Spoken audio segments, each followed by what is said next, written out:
जब तक माँ है तभी तक मायका है। निशा इस पर बहुत उत्साहित थी।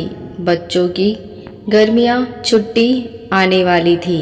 पिछले 2 साल से बच्चे ज़िद कर रहे थे कि नानी घर ले चलो। निशा का भी बहुत मन था माँ से मिलने का। हर साल गर्मियों की छुट्टियों में उसकी दोनों ननद अपने बच्चों के साथ मायके आ जाती थी।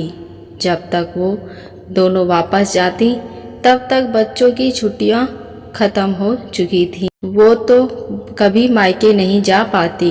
रक्षाबंधन के समय दोनों बच्चों की परीक्षाएं होती तो बस 1-2 दिन रहकर लौट आती और कभी कभी तो राखी भिजवानी पड़ती।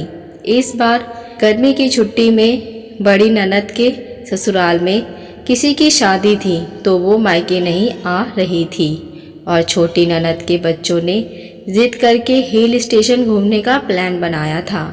निशा को जब से पता चला तो वो तब से बहुत खुश थी और कि इस बार वो बच्चों के साथ मायके जा पाएगी और 15-20 दिन तक माँ के साथ रह पाएगी।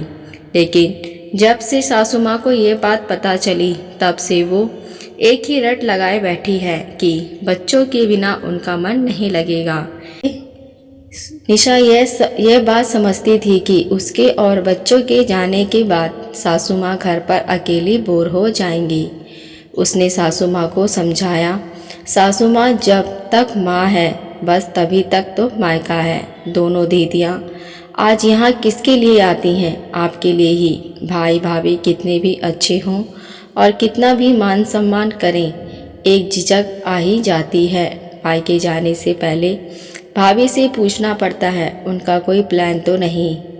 जबकि माँ रहे तो ये सोचना भी नहीं पड़ता कि मायके में कोई है या नहीं। माँ है तो मायका है। बेटी बेधड़क चली जाती है। माँ भी तो मन करता है कि अपने नाती नतनी को देखे। सासू माँ से कुछ बोलते नहीं बना। अब निशा अपने निर्धारित दिन पर मायके चली गई। कुछ दिन बाद उसकी छोटी ननद ने उसे फ़ोन किया, भाभी हिल स्टेशन से घूमकर आ गए। हम लोग अभी छुट्टियां बची हैं तो सोच रहे हैं घर पर आ जाएं। निशा ने खुशी से कहा, बिल्कुल सही सोचा दीदी, आ जाइए। माँ भी वहाँ अकेली हैं, उनका भी मन लग जाएगा। उसकी ननद ने चौंकते हुए कहा, आप घर पर नहीं हैं? निशा ने कहा, नहीं दीदी, मैं अपने मायके आई हूँ। ननद, भाभी जब आप नहीं हैं तो हम आकर क्या करेंगे? शूरबी ने कहा, माँ से मायका होता है दीदी, माँ तो है ही वहाँ।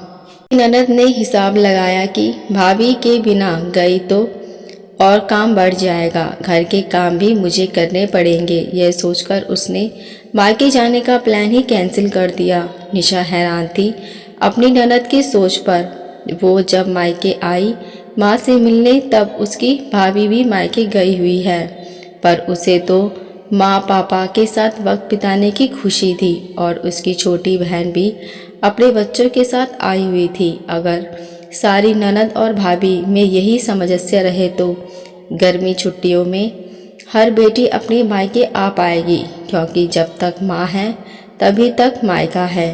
आशा करती हूँ ये कहानी आपको पसंद आई हो। अगर आप हमारे चैनल पर पहली बार आए हैं तो मेरे चैनल को सब्सक्राइब, लाइक, शेयर ज़रूर करें। अब मिलते हैं नई कहानी के साथ। देखने और सुनने के लिए धन्यवाद।